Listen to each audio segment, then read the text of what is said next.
Hey, salut tout le monde, j'espère que vous allez bien. Aujourd'hui ce sera une vidéo comment gérer ses achats manga. En tout cas pour ma part, je vais vous montrer un petit peu comment je fais, vous expliquer tout ça. Le budget que je me fixe par semaine ou par mois. Si j'achète de l'occasion ou plutôt du neuf. Comment gérer un peu tout ça pour avoir une mangatech un peu plus ordonnée. Et aussi voilà, pour vous aider peut-être à ne pas avoir des tomes trop en vrac et avoir plutôt des séries assez complètes et à jour.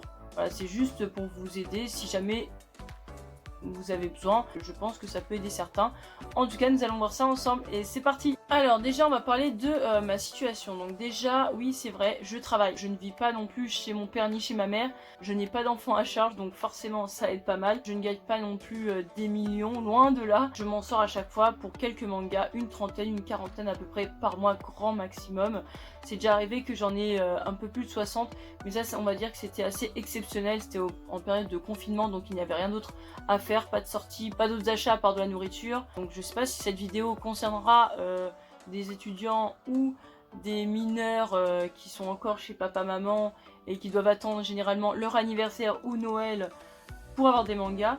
Mais en tout cas, n'hésitez pas à regarder, peut-être ça peut vous aider en tout cas dans les choix à faire, dans les priorités à faire, parce qu'on va aussi en parler. Donc déjà, comme je vous le disais, je ne vis pas chez mes parents, bien sûr, je vis chez moi, hein, et je paye mon crédit, mes factures, ma carte Navigo, mon internet, tout. Voilà, je paye absolument toutes mes factures, toutes mes charges, donc c'est pour vous dire que bien évidemment, je ne claque pas tout mon salaire dans des mangas.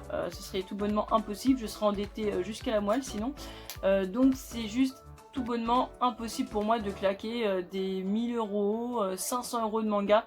Ce n'est pas possible. Alors au niveau de l'organisation, généralement je me suis fixée, j'ai appris ça vraiment on va dire pendant le confinement, hein, parce que j'avais l'impression que c'était un peu galère parce qu'il y avait beaucoup de mangas en rupture de stock. Du coup je me faisais une petite organisation, donc je me limitais à peu près hein, parce que j'ai tendance à dépasser toujours un petit peu, 4 mangas neufs par semaine, ce qui fait à peu près 30-35 euros maximum par semaine. Bien sûr je respecte rarement ce budget, mais généralement on est dans ces zones là, voilà, les 40 euros maximum par semaine, donc ce qui fait normalement 12 mangas par mois. Bon, vous avez vu mes achats mangas, j'en ai jamais 12, hein, j'en ai toujours plus. Donc il y a aussi le fait que dans ces 4 mangas par semaine, je ne compte pas les occasions. Je les achète sur Vinted généralement et je prends des petits lots, je prends pas des énormes lots parce qu'on sait jamais, si on n'aime pas la série, je trouve que ça sert vraiment à rien, on dépense des sommes énormes pour pas grand chose. On se dit oui ça va économiser, j'en achète 15 pour 60 euros. Ouais mais en fait si t'aimes pas du tout la série, t'as quand même dépensé 60 euros alors que tu pouvais peut-être dépenser 10 euros pour 3 mangas et au bout de 3 tomes t'aurais su que c'était pas ton style. Donc déjà rien que ça, rien qu'en faisant ça, on économise vachement. Enfin moi en tout cas, c'est pour ça que je n'achète jamais de gros lots. Sauf si je sais que j'aime et que voilà, c'est pour compléter une série ou quoi. Mais si je ne connais pas la série, que j'ai pas lu un seul chapitre ni un tome, vous me verrez jamais acheter 15 tomes, 20 tomes, 50 tomes à je ne sais combien d'euros. Pour les neufs, généralement j'achète voilà, 4 mangas, voire 5 par semaine. Et quand c'est en occasion, on va dire par mois, je m'autorise à aller 40 euros d'occasion par mois, grand maximum. Voilà, c'est vraiment exceptionnel et c'est rare généralement que, enfin c'est rare maintenant que j'achète de l'occasion parce que je trouve pas forcément les mangas que je veux. Donc pour mieux m'organiser, je me suis même fait une liste papier. Je vais vous montrer un petit peu. Donc je sais pas si vous voyez là quelque chose, mais là j'ai les séries en cours. Donc toutes mes séries qui sont dans ma mangatech qui sont pas du tout complètes, elles sont là. Voilà. Quand je repasse en orange, c'est-à-dire que c'est fait, j'ai tout. J'ai les vacances de Jésus et Bouddha, Sunken Rock et Life, les liens du sang, Naruto, Berserk et Beelzebub. Ça c'est vraiment mes séries que je dois compléter absolument. Ensuite, là, je note toutes les sorties de manga que je dois avoir parce que je suis à jour en fait. Tout ça, c'est mes mises à jour.